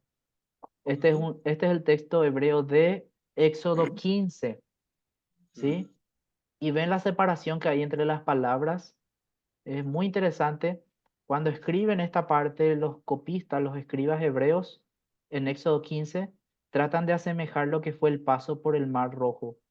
Entonces, las palabras del medio son como el pueblo que pasa en medio del Mar Rojo. Ahí el costado son las olas del mar abiertas, ¿no?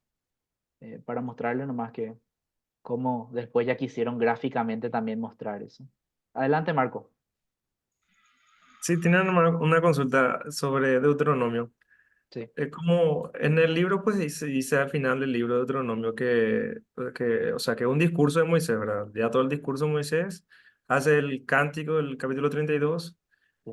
y después el Señor le dice, y dice, o sea, el texto dice, y en el mismo día el Señor le dijo que suba al monte, ¿verdad? Que vea la tierra prometida y que ahí va a morir ya.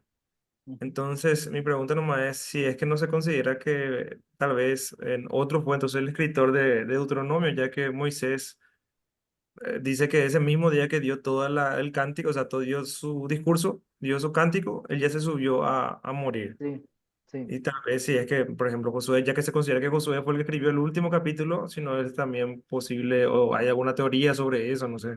Sí, puede ser que que Josué haya sido el escriba de Moisés en la etapa final de su vida. De hecho, eso era así. Josué era ahí el que estaba con Moisés día a día, ¿verdad? Y no me sorprendería que Moisés ya en su etapa final simplemente le haya tenido como escriba a Josué de esa parte, pero bajo la guía de Moisés, ¿verdad? Yo creo que Moisés supervisó todo ese proceso si es que fue así. Eh, y no me sorprende también que tenga otros escribas, ¿verdad? Probablemente también esto puede influenciar en el uso de los nombres, siempre cuando hay distintos escribas. Esto también tiene cierta influencia en el estilo. Recordemos que no todos los autores bíblicos escribieron por su propia mano el texto bíblico, ¿sí? Un ejemplo es Pablo, que Pablo no escribe Romanos, por ejemplo. Escribió otro copista que aclara a Pablo al final de la carta. Entonces eso es muy probable, Tony, ¿sí? Muy bien, hermanos. Tengo una historia para contarles para que no se vayan así todos desganados, todos tristes, ¿verdad? Parece que su vida no tiene sentido ahora porque Moisés no escribió el Antiguo Testamento. Vanidad de vanidades. Vanidad de vanidades, ¿sí? Y la historia se encuentra en la introducción al Antiguo Testamento de José Luis Sicre, ¿sí? Un teólogo. Y me parece muy interesante. Quiero compartir con ustedes si me aguantan estos 3 minutos para cerrar la clase con esta historia, ¿sí? La historia se llama ¿Cómo se formó el lago? La noticia se extendió de repente. Unos excursionistas habían encontrado un lago maravilloso lleno de vida para nadar y remar. Parecía imposible que no se hubiese conocido antes, pero allí estaba. Se formaban caravanas enteras de coches para ir y disfrutar de su vista, pescar en él, tenderse en su orilla, recorrerlo en bote. El lago se convirtió en la cita obligada de los fines de semana. Ahí iban excursiones, parejas de novios, amigos, etc. Un domingo apareció en un suplemento local, en un diario, un catedrático de geografía que preguntó algo inquietante. ¿Cómo se formó el lago? En su opinión, este catedrático decía que una gota fría había sido localizada y había provocado esa aparición de una gota, se generó el resto del lago, ¿sí? En pocas horas. La mayoría de la gente no le dio importancia a este artículo, ¿sí? ¿Qué se pone a teorizar sobre el lago ahora?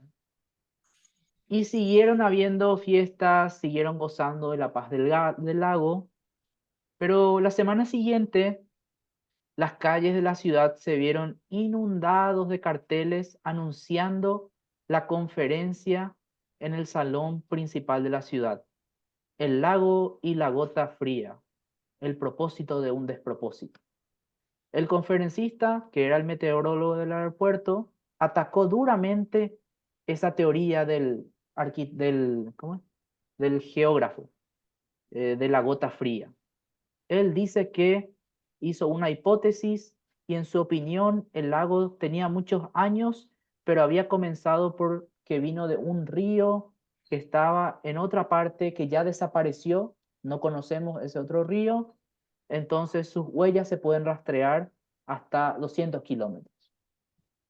Entonces el lago comenzó a cobrar un interés científico. La discusión saltó a la televisión.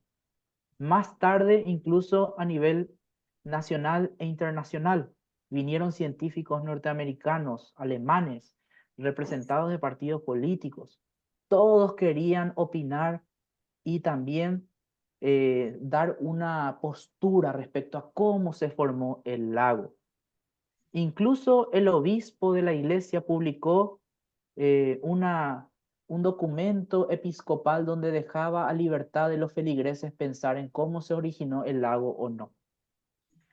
Finalmente, después de mucho debate, hubo un congreso internacional donde se postularon varias teorías. Primero dice que había la teoría de la gota fría. Después, otro postuló la teoría de los 2 o 3 ríos que formaron el lago. Finalmente dice otro, no se formó de ninguno de esos ríos, viene de un lago subterráneo, ¿sí? Y así fueron elaborando distintas teorías, ¿sí? Tratando de descifrar cómo se había formado el lago, horas y horas de debate en los ámbitos académicos, universidades, en los salones de la ciudad, para poder definir cómo era el tema del lago, ¿sí? Y al final, mientras la discusión continuaba fervorosamente en estos ambientes científicos, los niños jugaban en el lago, los hombres echaban una siesta en el lago y los novios disfrutaban una tarde romántica en sus orillas. La gente seguía disfrutando del lago y de las bondades que ofrecía, aunque todo esto pasaba alrededor de este fenómeno. Y yo creo que esta historia refleja un poco lo que es la historia del Pentateuco, ¿sí? Por un lado tenemos científicos que se empeñan en saber el origen, qué es fuente, si se formó de 4 ríos o no, de cuatro fuentes o no, si hubo una sola gota, si hubo un solo autor. Pero al final, los más felices van a ser los que disfrutamos del lago. Y yo les invito a que, por más de que se pasen estudiando teorías y teorías del Antiguo Testamento de los autores, disfruten del lago. Para eso está. El hecho de que ustedes se pongan a leer un libro de teología no les impide a que vayan a mojarse los pies, a darse un chapuzón también en el lago y disfrutar de de este libro que tenemos, que es nada más y nada menos que la revelación de Dios ante nosotros. Y cuando las conversaciones se tornen difíciles y no sepamos las respuestas, todavía podemos ir a disfrutar de ese lago. Y yo creo que el Señor también nos está probando, ¿sí? En que no quedemos en la letra, ¿sí? Sino que también disfrutemos del espíritu. Y yo no soy de los que dicen, no estudien teología, pero no maten su espíritu, ¿sí? Muy bueno. Entonces, con eso cerramos la clase de hoy. La semana que viene vamos a entrar nuevamente en formación espiritual, abordando ya algunos temas justamente del Pentateuco para nuestro desarrollo en la vida cristiana. Dios les bendiga, hermanos. Que tengan una linda Gracias. semana. Gracias, profesor. Profesor. Muchas gracias, Gracias, profe. chao. Muchas gracias. Chao, Chao, chao. Buenas Bendiciones. noches. Gracias, profe. Feliz semana. Feliz Semana Buenas Santa. tardes, Lara.